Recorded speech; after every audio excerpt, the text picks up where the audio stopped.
الافضلین وعلى من والاهم وتبعهم وسار على نهجهم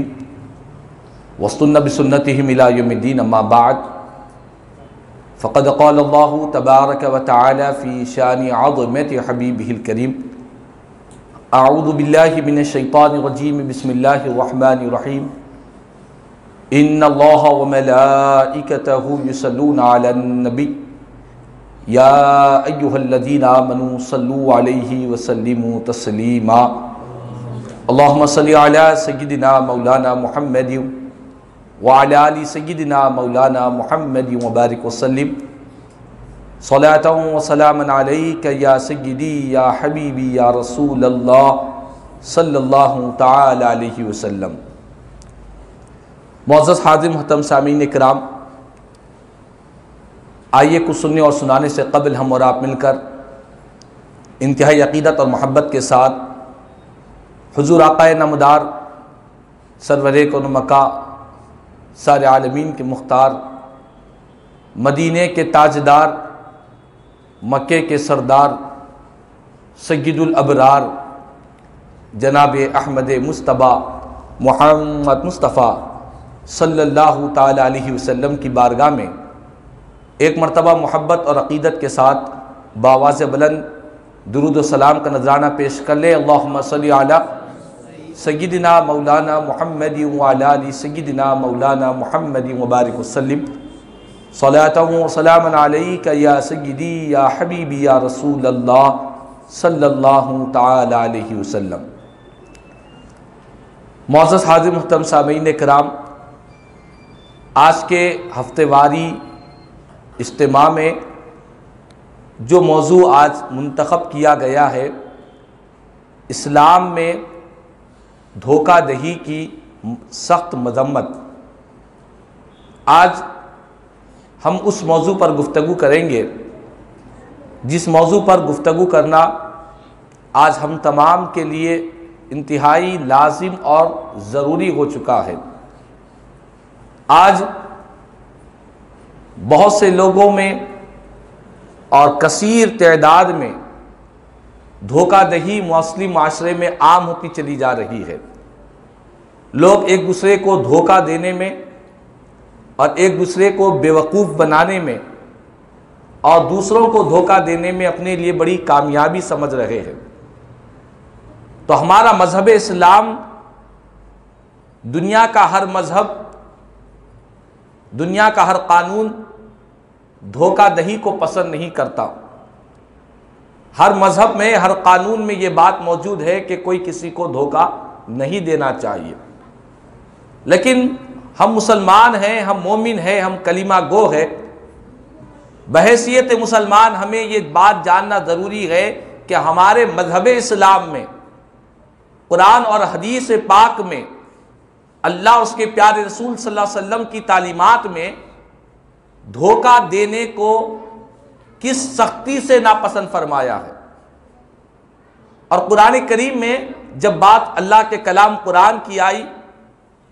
قرآن کریم میں اللہ تبارک و تعالیٰ نے پہلے پارے میں ارشاد فرمایا کہ یہ جو دھوکہ دینے کی عادت ہے کہ کسی کو کسی بھی بارے میں جھوٹ کہہ دینا اور اس کو دھوکہ دے دینا، خلاف واقعہ کسی کو کچھ خبر دے دینا، اس طرح کا جو دھوکہ کا معاملہ ہے، قرآن کہتا ہے کہ یہ دھوکہ دینا یہ مومنین کی صفت نہیں ہے، یہ منافقین کی صفت ہے. یہ مومنین کا طریقہ نہیں ہے، یہ منافقین کا طریقہ ہے. جو منافق ہوتے ہیں ان کا معاملہ یہ ہے، قرآن کہتا ہے یخادعون اللہ والذین آمنوا وما یخدعون الا انفسهم وما یشعرون.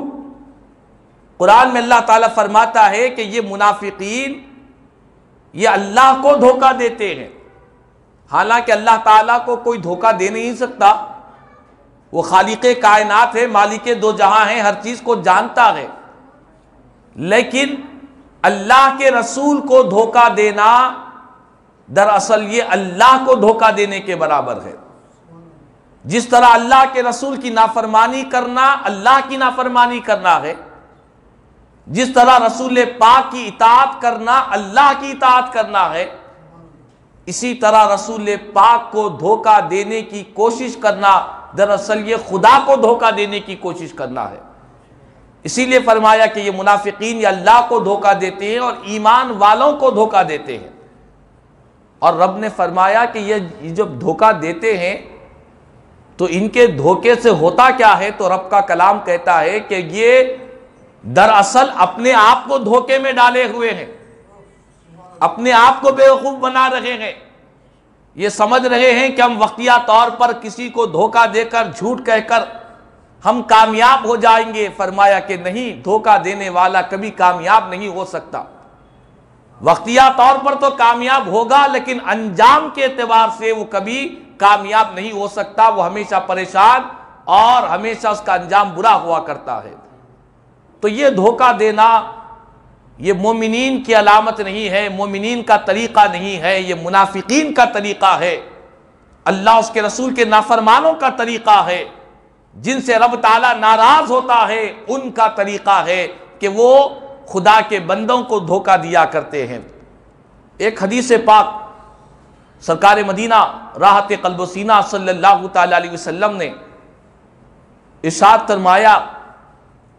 ایک مرتبہ حضور ایک بازار کے پاس سے تشریف لے جا رہے ہیں، دیکھا کہ بازار میں ایک بیچنے والا ایک غلہ بیچنے کے لیے رکھا ہوا ہے، اوپر سے بہت اچھا دکھ رہا ہے، تر و تازہ دکھ رہا ہے، صاف ستھرا نظر آ رہا ہے۔ میرے آقا کریم صلی اللہ علیہ وسلم نے اس کے غلے کے اندر ہاتھ ڈالا تو اس کے اندر سے تری نظر آئی، کچا پن گیلا پن نظر آیا، یعنی وہ عیب جو تھا وہ چھپا ہوا تھا۔ رسول پاک علیہ السلام جلال میں آ گئے اور میرے آقا نے اس بیچنے والے سے فرمایا، یہ جو غلہ اوپر سے سوکھا ہوا ہے، نیچے سے بھگا ہوا ہے، اوپر سے اچھا دکھ رہا ہے، اندر سے عیب نظر آ رہا ہے، یہ کیسے ہو گیا؟ انہوں نے عرض کیا کہ دراصل بارش کا پانی برسنے کی وجہ سے یہ گیلا ہو گیا۔ تو میرے آقا نے فرمایا کہ جب یہ گیلا ہو گیا، جب اس بیچنے کی چیز میں عیب پیدا ہو گیا تو تو نے عیب کو لوگوں کے سامنے ظاہر کیوں نہیں کیا؟ عیب کو چھپا کر کیوں بیچ رہا ہے؟ اور اس کے بعد نبی پاک علیہ السلام نے جو فرمایا ہے وہ ہر ایک ایمان والے قیامت تک آنے والا مومن اگر صدق دل سے حضور کے اس فرمان کو اپنے قلب میں بسا لے گا، قسم بخدا کبھی وہ دھوکہ دہی کی طرف قدم جانا تو دور کی بات ہے، کبھی خیال بھی ذہن میں نہیں لائے گا۔ میرے آقا کریم صلی اللہ علیہ وسلم نے فرمایا، من غش فلیس منا،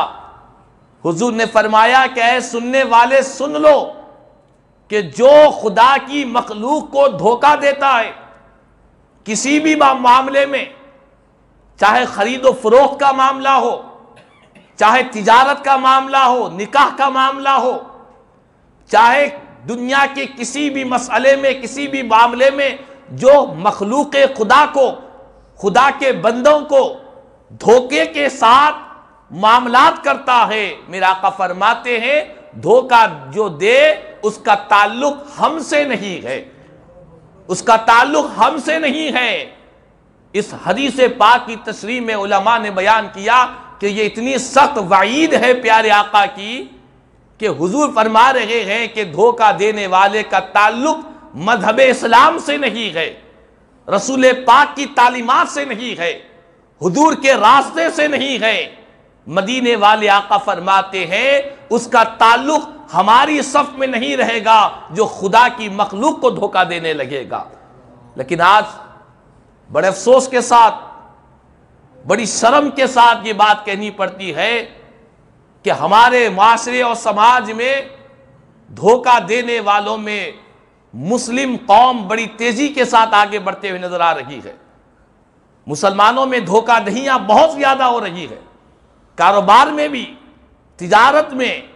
خرید و فروخت میں، یہاں تک کہ نکاح کے معاملات میں، کہ لڑکے کی جو آمدنی ہوتی ہے اس کی ڈبل آمدنی بتائی جاتی ہے۔ لڑکی کے لیے یہ بات بیان کی جاتی ہے جتنی عمر ہے اس کی عمر کو چھپایا جاتا ہے۔ یہاں تک کہ یہ جو دھوکہ دہی کے معاملات اس حد تک آگے بڑھ چکے، جس وقت ہم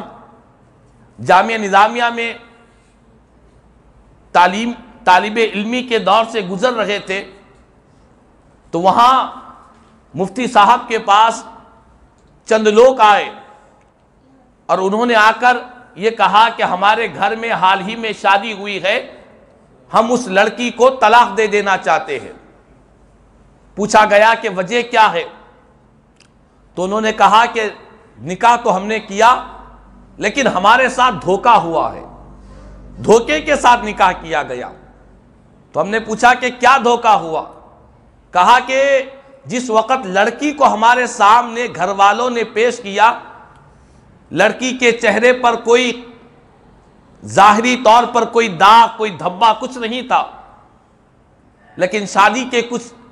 دن کے بعد ہم نے دیکھا کہ اس لڑکی کے چہرے پر داغ دھبے نظر آ رہے ہیں،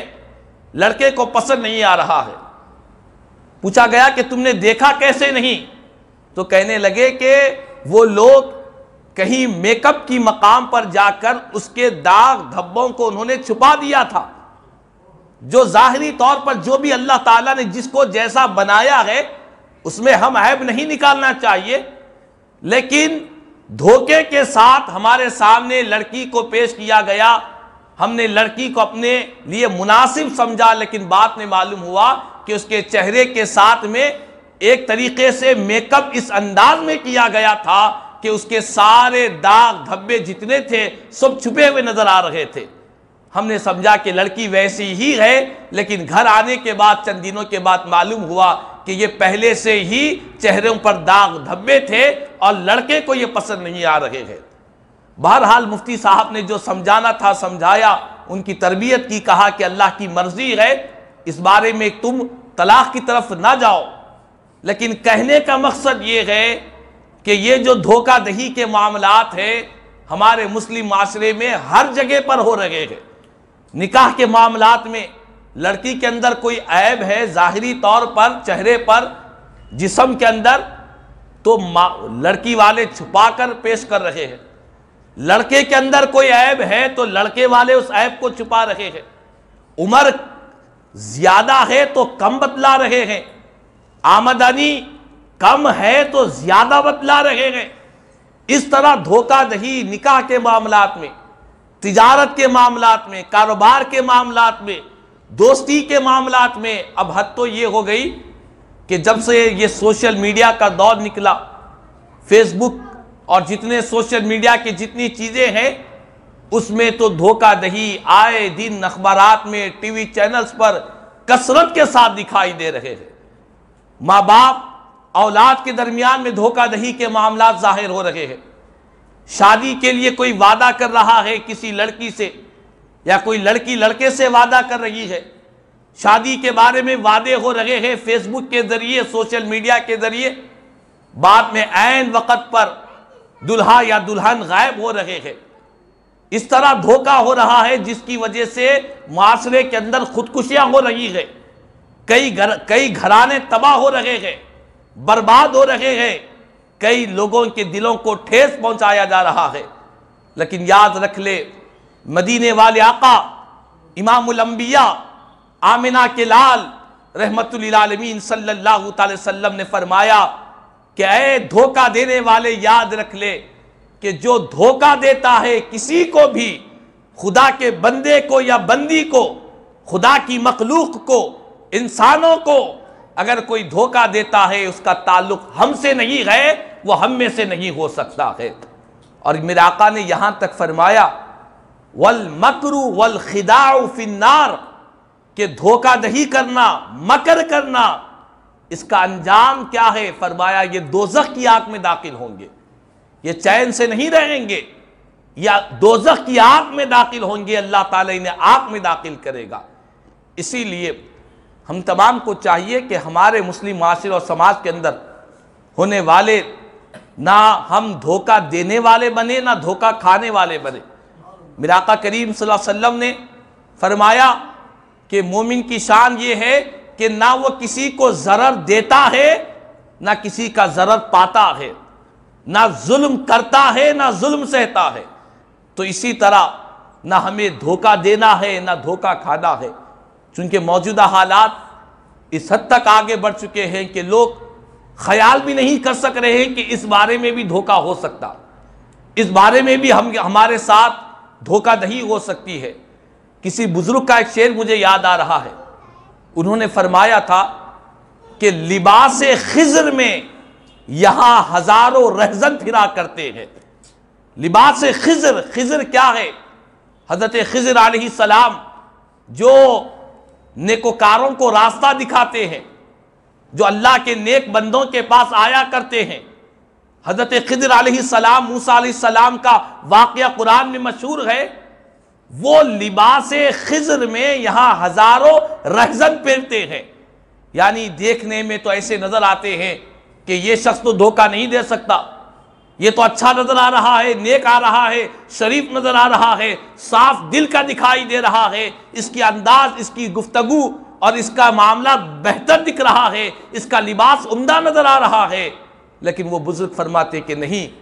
خضر کا لباس پہن کر بھی یہاں رہزن پھرا کرتے ہیں۔ تو اسی لیے ہمیں اس دنیا میں خاص طور پر ہر معاملات میں اپنے آپ کو احتیاط کے ساتھ زندگی گزارنی چاہیے۔ تھوڑی سی غفلت، تھوڑی سی لاپرواہی، ذری سی ہماری غفلت اور لاپرواہی کی وجہ سے ہمیں کوئی دھوکہ بھی دے سکتا ہے۔ جب بات دھوکے کی آئی، حضرت سیدنا امام اعظم ابو حنیفہ رحمۃ اللہ کی تعالیٰ علیہ جو ہمارے امام ہے، آپ ان کی زندگی کو دیکھیں، کیسی ان کی پیاری زندگی تھی۔ آپ کپڑوں کی تجارت کیا کرتے تھے، کپڑے بیچا کرتے تھے، تو آپ کے ساتھ جو تجارت کرتے ان کا نام حضرت سیدنا حفص بن عبد الرحمن رحمۃ اللہ کی تعالیٰ علیہ تھا۔ تو وہ امام اعظم ابو حنیفہ رحمۃ اللہ کی تعالیٰ علیہ کے ساتھ، ہمارے امام کے ساتھ تجارت کیا کرتے تھے۔ تو ایک مرتبہ آپ نے فرمایا کہ اے حفص، یہ تجارت کے، یہ کپڑوں کی تجارت کے یہ کچھ ایسی چیزیں آ چکی ہے جس کے اندر عیب ہے، چھوٹا سا عیب ہے۔ جب کوئی خریدنے تمہارے پاس آئے تو عیب کو چھپانا نہیں، عیب بتا کر کپڑا بیچ دینا، چونکہ اسلام اور مذہب اسلام، رسول پاک کی یہ تعلیم ہے کہ جب تم کوئی چیز بیچ رہے ہو اس کے اندر عیب ہو تو عیب کو چھپاؤ نہیں، ظاہر کر کر بیچ دو۔ اگرچہ کہ قیمت کچھ کم آ جائے، اگرچہ کہ کم قیمت میں بک جائے، لیکن وہ حرام نہیں ہوگا، تمہارے لیے حلال ہوگا، تمہارے لیے جائز ہوگا۔ تو آپ نے فرمایا کہ یہ کپڑوں کے کچھ سامان ہیں، کچھ تھان ہیں، جب خریدار آئے تو ان کو عیب بتا کر بیچ دینا۔ حضرت سیدنا امام اعظم ابو حنیفہ رحمۃ اللہ کی تعالیٰ علیہ چلے گئے۔ جب واپس ہوئے تو دیکھا کہ وہ سارے جتنے عیب کے کپڑے تھے وہ سارے کے سارے کپڑے بک گئے اور اس کی قیمت بھی آ گئی۔ حضرت امام اعظم ابو حنیفہ رحمۃ اللہ کی تعالیٰ علیہ نے حضرت سیدنا حفص بن عبد الرحمن رحمۃ اللہ کی تعالیٰ علیہ سے پوچھا کہ میں نے تمہیں کہا تھا کہ اس کے اندر عیب تھا، کیا تم نے جس کو بیچا ہے اس کو بتایا ہے؟ آپ نے فرمایا واللہ میرے ذہن سے یہ بات نکل گئی تھی، میں بھول گیا تھا عیب بتانا، بیچنے والے کو میں نے بغیر عیب بتائے بیچ دیا۔ جب یہ بات امام اعظم ابو حنیفہ رحمۃ اللہ کی تعالیٰ علیہ کو معلوم ہوئی، قربان جائے آپ کے اخلاص پر، آپ کے تقوی پر، خوف خدا پر، آپ کی تجارت کے انداز پر قربان جائے، آپ نے فرمایا کہ اگر آپ نے بغیر بتائے کہ اس کو بیچ دیا ہے تو یہ جتنی قیمت آئی ہے ساری کی ساری راہ خدا میں میں صدقہ کر دیتا ہوں، ساری کی ساری خدا کی راہ میں صدقہ دے دیتا ہوں۔ آپ نے ایک روپیہ بھی اس میں سے، ایک دینار اور درہم بھی نہیں لیا، ساری کی ساری جتنی قیمت آئی تھی آپ نے اس کو راہ خدا میں خیرات کر دیا، صدقہ کر دیا ہے، اور دنیا کو پیغام دیا کہ تجارت اس انداز میں ہونی چاہیے۔ میرے آقا کریم صلی اللہ علیہ وسلم نے فرمایا التاجر الصدوق الامین مع النبیین والصدیقین والشہداء، فرمایا کہ جو سچے اور امانت دار تاجر ہوتے ہیں، خرید و فروخت میں جھوٹ نہیں بولتے، دھوکہ دہی نہیں کرتے، سچائی کے ساتھ جو تجارت کرتے ہیں، میرے آقا فرماتے ہیں اللہ تعالیٰ قیامت کے دن انہیں نبیوں کے ساتھ میں رکھے گا، وہ نبیوں کے ساتھ رہیں گے، اللہ کے محبوبین کے ساتھ ہوں گے، خدا کے نیکوکار بندوں کے ساتھ رہیں گے۔ تو ہم یہ سمجھتے ہیں کہ نماز پڑھنے والے، روزہ رکھنے والے، عبادت کرنے والے، اللہ کا ذکر کرنے والے یہی اونچا رتبہ پائیں گے۔ مدینے والے آقا نے فرمایا کہ نہیں، عبادتوں کے ساتھ ساتھ جو معاملات میں، لین دین میں، بزنس میں، تجارت میں، خرید و فروخت میں جو سچائی کو اپنائے گا، اللہ تعالیٰ انہیں بھی نبیوں کا سنگت انہیں عطا فرمائے گا، انہیں بھی اونچے رتبے عطا فرمائے گا، انہیں بھی بلند مقامات عطا فرمائے گا۔ تو بہرحال ہم کسی کے ساتھ دھوکے دہی کے معاملات میں انتہائی طور پر محتاط رہنا چاہیے۔ ایک حدیث پاک ہے، رسول پاک علیہ السلام نے فرمایا لا یؤمن احدکم حتی یحب لأخیہ ما یحب لنفسہ۔ فرمایا میرے آقا نے کہ تم میں سے کوئی شخص اس وقت تک ایمان والا نہیں ہو سکتا جب تک کہ وہ اپنے بھائی کے لیے وہی چیز پسند کرے جو وہ اپنی ذات کے لیے پسند کرتا ہے۔ کوئی اپنی ذات کے لیے دھوکہ پسند نہیں کرتا، کوئی اپنی ذات کے لیے، اپنے آپ کے لیے یہ بات پسند نہیں کرتا کہ کوئی ہمیں دھوکہ دے، ہمیں بیوقوف بنا دے، کوئی ہمارا مال چھین لے، کوئی ہمارے ساتھ دھوکے دہی کے ساتھ پیش آئے۔ جب ہم اپنے لیے پسند نہیں کرتے تو اسی طرح ہمیں اپنے کسی بھی مسلمان بھائی کے ساتھ اس طرح کا معاملہ، دھوکہ دہی ہو، ظلم و زیادتی ہو، کسی بھی معاملے میں دوسروں کو بھی پسند نہیں کرنا چاہیے۔ میرا آقا فرماتے وہ اس کا ایمان کامل نہیں ہو سکتا، اس کا ایمان مکمل نہیں ہو سکتا جب تک کہ وہ جو چیز اپنے لیے پسند کرتا ہے وہی اپنے بھائی کے لیے پسند نہ کرے۔ تو بہرحال اللہ کے پیارے رسول صلی اللہ علیہ وسلم نے دھوکہ دہی کسی بھی بارے میں، معاملات میں اور گفتگو میں اور تجارت میں، بزنس میں، ہر چیز میں حضور نے دھوکہ دہی سے سختی سے منع فرمایا ہے۔ ہم تمام کو خود بھی بچنا چاہیے اور اپنے مسلم معاشرے اور سماج میں کسی کو دیکھیں اس طرح کا کسی کا مزاج ہے، کسی کی طبیعت ہے۔ ہر ایک انسان کا جدا جدا مزاج ہوتا ہے، کوئی سیدھی راہ پر چلنے کو پسند کرتا ہے اور کسی کو ٹیڑھی راہ پر چلنا پسند آیا کرتا ہے۔ ہر ایک انسان کے اندر نفس اور شیطان اسے دھوکہ دہی کی طرف لے جاتا ہے۔ آپ دیکھیں ایسے بے شمار لوگ ہیں جنہوں نے کئی لاکھوں روپئے، کروڑوں روپئے لوگوں کو دھوکہ دے کر اڑا لیے۔ چہروں پر داڑیاں بھی ہے، سروں پر ٹوپیاں بھی ہے، یہاں تک کہ آپ کو بتلاؤں کہ ہمارے پاس دھوکہ دہی میں لوگوں نے عمرے کو جانے کے نام پر لوگوں سے پیسے لے کر ان کو دھوکے میں مبتلا کر دیا۔ کہتے ہیں کہ 6 مہینے پہلے، 1 سال پہلے عمرے کے پیسے ہم کو دے دو، ہم آدھی قیمت میں عمرہ کرا دیں گے۔ اور ہم تو کئی غریب لوگ جو عمرہ کبھی کر نہیں سکتے تھے، مالی طور پر کمزور تھے، انہوں نے خوشی کے ساتھ اپنی محنت کی کمائی، حلال کی کمائی لے جا کر عمرے کی نیت سے اسے دے دیا، اور لے جانے والے نے اس عمرے کے پیسوں کو بھی لے کر دھوکے میں ڈال دیا۔ تو دھوکہ اس حد تک آگے بڑھ چکا ہے کہ کوئی یہ نہیں دیکھ رہا ہے کہ میں کس بارے میں دھوکہ دے رہا ہوں، تجارت میں دے رہا ہوں، عبادت میں دے رہا ہوں، مسجد میں دے رہا ہوں، مدرسے میں دے رہا ہوں، کس بارے میں لوگوں کو دھوکہ دے رہا ہوں، کوئی نہیں دیکھ رہا ہے۔ تو اسی لیے بزرگ نے فرمایا تھا لباس خضر میں یہاں ہزاروں رہزن پھرا کرتے ہیں۔ اچھے لباس پہن کر بھی لوگ دھوکہ دینے میں، ڈاکہ زنی کرنے میں لوگ اس طرح کی زندگی گزار رہے ہیں۔ تو ایسے معاملات میں ہم کسی کو دیکھیں اور بچپن ہی سے اپنے بچوں کی تربیت بھی ہمیں اس طور پر کرنا چاہیے، بات بڑوں تک ہی نہیں، بچوں کی بھی۔ آج یہ بھی دیکھنے میں آتا ہے کہ کوئی بچہ کسی باہر کے کسی آدمی کو بیوقوف بنا دیا تو ماں باپ شاباشی دیتے ہیں کہ بہت اچھا کام کیا، بہت سمجھداری کا کام کیا، بچے کو ہمت افزائی دیتے ہیں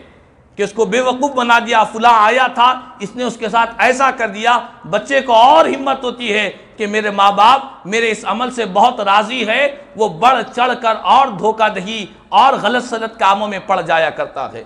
تو ہمیں اپنے بچوں کی بھی تربیت اس انداز میں کرنا ہے اور اس انداز میں اپنی نسلوں کو تیار کرنا ہے کہ ہمارا مذہب اسلام انتہائی پاکیزگی والا، سچائی والا، صداقت والا، دیانت والا، بالکل سیدھا مذہب ہے، اس میں کسی کو دھوکہ دہی کی کوئی گنجائش نہیں ہے۔ اللہ تبارک و تعالیٰ سے دعا ہے اللہ تعالیٰ ہم سب کو مدینے والے آقا کی پیاری پیاری تعلیمات کے مطابق زندگی گزارنے کی توفیق عطا فرمائے، اور ہمارے